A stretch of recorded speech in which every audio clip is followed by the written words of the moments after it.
Why is strategic thinking so hard? One reason managers struggle to think strategically is because they feel they simply don't have the time. And certainly, when you're faced with immediate demands and deadlines, finding time to carefully consider your actions and decisions in light of strategic objectives can be difficult. But thinking strategically is more than allotting an hour or two per week on your calendar to consider the big picture. It plays a part in everything that you do, from setting priorities for your team to planning your daily work to anticipating outcomes of everyday decisions. And it takes a basic understanding of the organization's underlying purpose and strategy. It takes concise effort to think strategically on a regular basis. You must actively ask questions and learn about your organization's key purpose and objectives. You must evaluate the pros and cons and potential repercussions of your decisions and your actions. You may need to let go of projects that your team has been working on for years in favor of new initiatives that could add more value.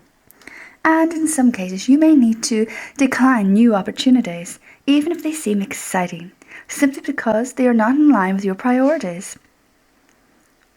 You may be hesitant to make these tough choices, particularly as you face uncertainty and assess any risk associated with your final decision. But you can overcome these challenges by learning the characteristics of strategic thinkers. Individuals who think strategically demonstrate specific personal traits, behaviors, and attitudes, some of which can seem to be conflicted with the other.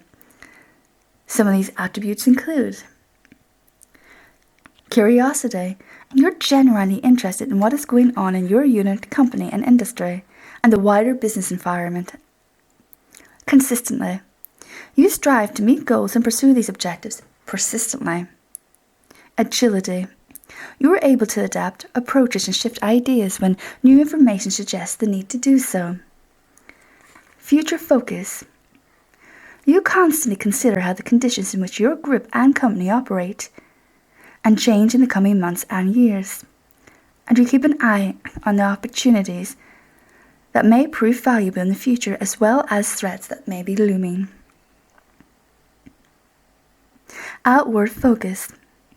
You are able to identify trends and patterns in your industry and understand their implications. And you're willing to ask individuals outside your company for feedback to help you improve your business. Openness. You welcome new ideas from supervisors, peers, employees, and even outside stakeholders such as customers, suppliers, and even business partners. Breadth. You continue to work to broaden your knowledge and experience so you can see connections and patterns across seemingly unrelated fields of knowledge. Questioning. You constantly ask yourself if you should be doing what you're doing, whether your team is focused on the right things, if there is something you can stop doing, or if there's something you can change your approach upon, and what you are doing to create value. Adapting these qualities, you will lift up to consider the larger view. So you can continually ask yourself how your actions create value, or where they don't, for your company. By learning to do this regularly, you can maximize your contribution to your organization and set yourself up for growth. And more importantly, that promotion.